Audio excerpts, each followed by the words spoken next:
नमस्कार साथियों, स्वागत है आप सभी का ज्ञान ऑर्बिट के इस नए खास सेशन में। आज हम लोग क्लास 10 का इतिहास का पहला चैप्टर का टॉप वीवीआई ऑब्जेक्टिव क्वेश्चन देखने वाले हैं। अगर आप लोग 2026 मैट्रिक बोर्ड परीक्षा देने वाले हैं 2026 में, तो यह क्लास आप लोगों के लिए बहुत ही इम्पोर्टेंट है। इस क्लास में आज हम लोग प्रीवियस ईयर का जितने भी क्वेश्चन है चैप्टर 1 का, और जो आपके एग्जाम में आने वाला क्वेश्चन है, और कुछ ऐसे प्रश्न है जो इस बार जरूर पूछे जाएंगे, तो ये सारे प्रश्न इस वीडियो में देख लेंगे, वो भी चैप्टर 1 का। फिर हम लोग चैप्टर 2 चैप्टर 3 का देख लेंगे। तो आज का इस वीडियो को आप लोग लास्ट तक देख लीजिएगा। तो चलिए क्वेश्चन को स्टार्ट करते हैं, और हो सके तो आप लोग आंसर जरूर कमेंट में देते चलिएगा। और जो बाबू अभी तक लाइक नहीं किए हैं वीडियो को, तो फटाफट लाइक करके अपने दोस्तों को जरूर शेयर कर देंगे। तो चलिए पहला क्वेश्चन का स्टार्ट करते हैं।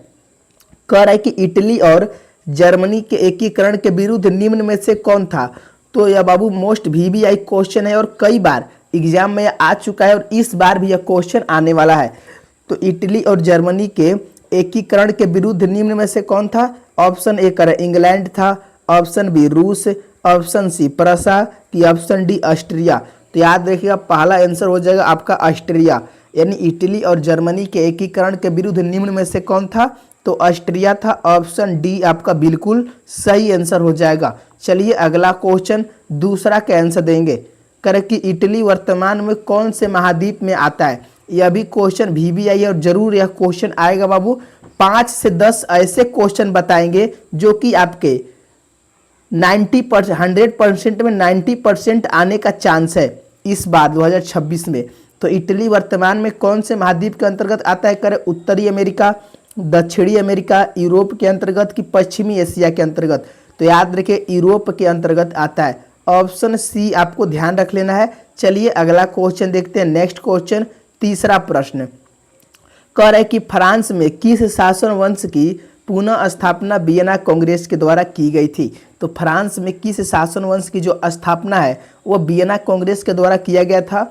कह रहा जार शाही का, ऑप्शन बी कर हैब्सबर्ग, ऑप्शन सी आलिया वंश, की ऑप्शन डी बुर्बो वंश। तो याद रखिए बुर्बो वंश की स्थापना, फ्रांस के शासन वंश पुनः स्थापना वियना कांग्रेस के द्वारा किया गया था। ऑप्शन डी आपको याद कर लेना है। और बाबू एक बात का आप लोग ध्यान देंगे, अगर जो बच्चे न्यू स्टूडेंट होंगे तो चैनल को जरूर सब्सक्राइब कर लेंगे, तो कि जो अगला वीडियो है चैप्टर 2 हो गया, चाहे ऑल सब्जेक्ट का वीडियो है, जो कि आपके 10 क्लास में 2026 में आने वाला क्वेश्चन है, उसको इस चैनल पर आपको करवा दिया जाएगा। और वीडियो को लाइक नहीं किए तो लाइक कर देंगे, और बेल आइकन बाबू दबा देंगे, तभी आप तक उसका नोटिफिकेशन जाएगा। अगर आपको इसकी पीडीएफ चाहिए तो इस नंबर पर कॉल या मैसेज कर सकते हैं व्हाट्सएप पर, नहीं तो वीडियो के डिस्क्रिप्शन में आपको लिंक मिल जाएगा, वहाँ से आप लोग ग्रुप में जुड़कर पीडीएफ ले सकते हैं। चलिए अगला क्वेश्चन देखते हैं, और बाबू इस वीडियो को लास्ट तक देखेंगे, इसमें आपका सारा क्वेश्चन क्लियर हो जाएगा। 4 के आंसर दीजिए कि जर्मनी वर्तमान में कौन से महाद्वीप के अंतर्गत आता है।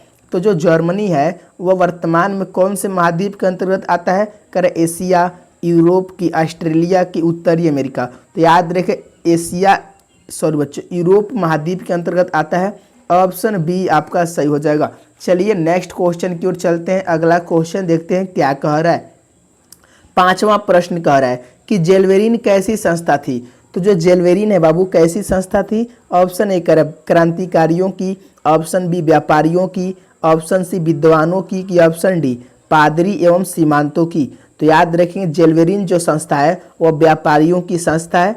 ऑप्शन बी आपका सही हो जाएगा। चलिए अगला क्वेश्चन देखते हैं। 6वां प्रश्न करे काउंट काबूर को विक्टर एमेनुअल ने किस पद पर नियुक्त किया। तो काउंट काबूर को विक्टर एमेनुअल ने किस पद पर नियुक्त किया था। ऑप्शन ए करे सेनापति, ऑप्शन बी फ्रांस में राजदूत, की ऑप्शन सी प्रधानमंत्री, की ऑप्शन डी गृह मंत्री। तो याद रखिएगा प्रधानमंत्री के पद पर नियुक्त किया था। ऑप्शन सी आपका सही हो जाएगा। चलिए अगले क्वेश्चन की ओर चलते हैं। 7वां प्रश्न करे कि मेजनी का संबंध किस संगठन से था। तो जो मेजनी है बाबू इसका संबंध किस संगठन से था। करे लाल सेना से, कार्बोनरी से, फिलिक हिटारिया, की डायट से। तो याद रखिए कार्बोनरी से था। किससे था, कार्बोनरी से था। ऑप्शन बी आपका सही हो जाएगा।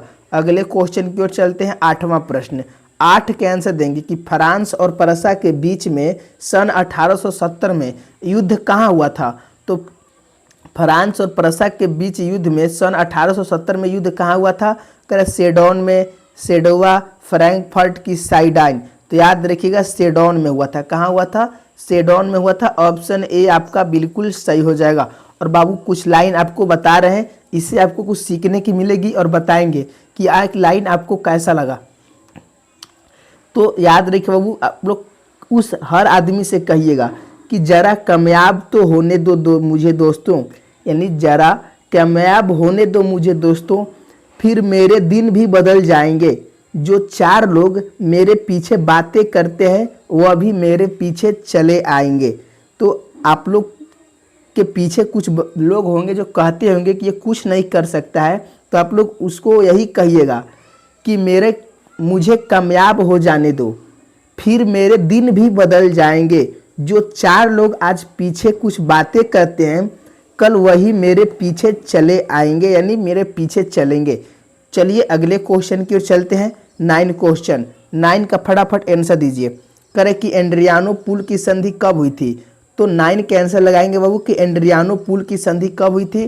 तो याद रखिएगा 1829 में हुआ था। कब हुआ था, 1829 में हुआ था। ऑप्शन ए आपका सही हो जाएगा, इसको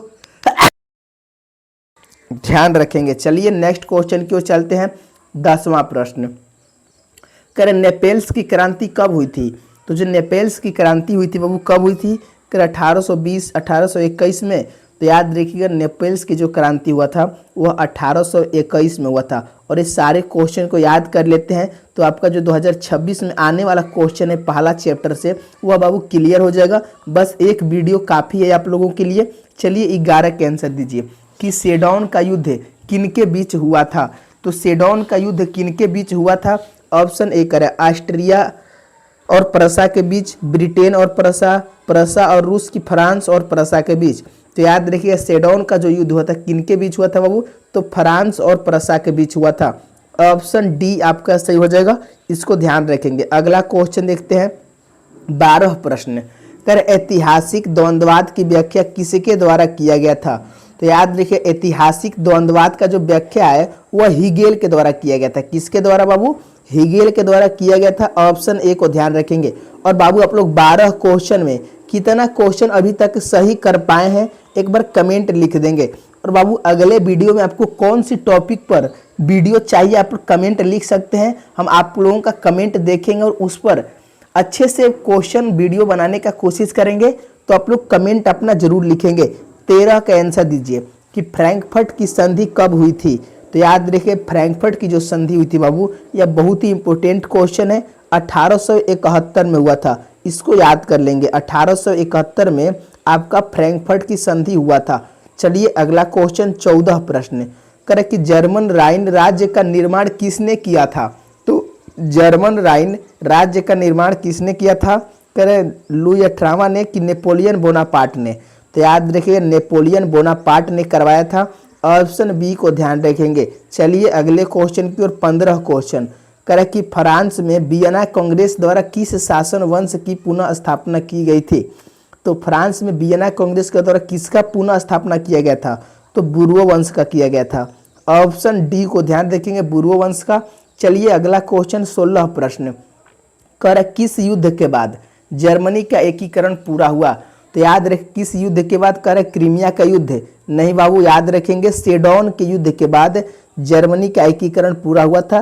तो ऑप्शन सी को याद कर लेंगे, सेडोन का युद्ध। चलिए अगला क्वेश्चन 17 प्रश्न देखते हैं। और बाबू लास्ट 30 क्वेश्चन है, 30 क्वेश्चन को देख लेते हैं। तो हो सकता है कि इसमें से आपका 5 ऐसे प्रश्न है जो कि एग्जाम में आ सकते हैं। तो 17 का आंसर दीजिए कि यंग यूरोप का संस्थापक कौन था। तो यंग यूरोप का संस्थापक कौन था, करे गैरीबाल्डी, मेजनी, विक्टर एमेनुअल की मोसलिनी। तो याद रखेंगे आपका जो यंग यूरोप का स्थापक था वह मेजनी था। और ऑप्शन बी ध्यान रखेंगे। और बाबू ये 100% हम देखते हैं यह क्वेश्चन हर एक साल पूछा जाता है, तो इसको याद कर लेंगे। चलिए 18 का आंसर दीजिए कि यूरोप का मरीज किसे कहा जाता था।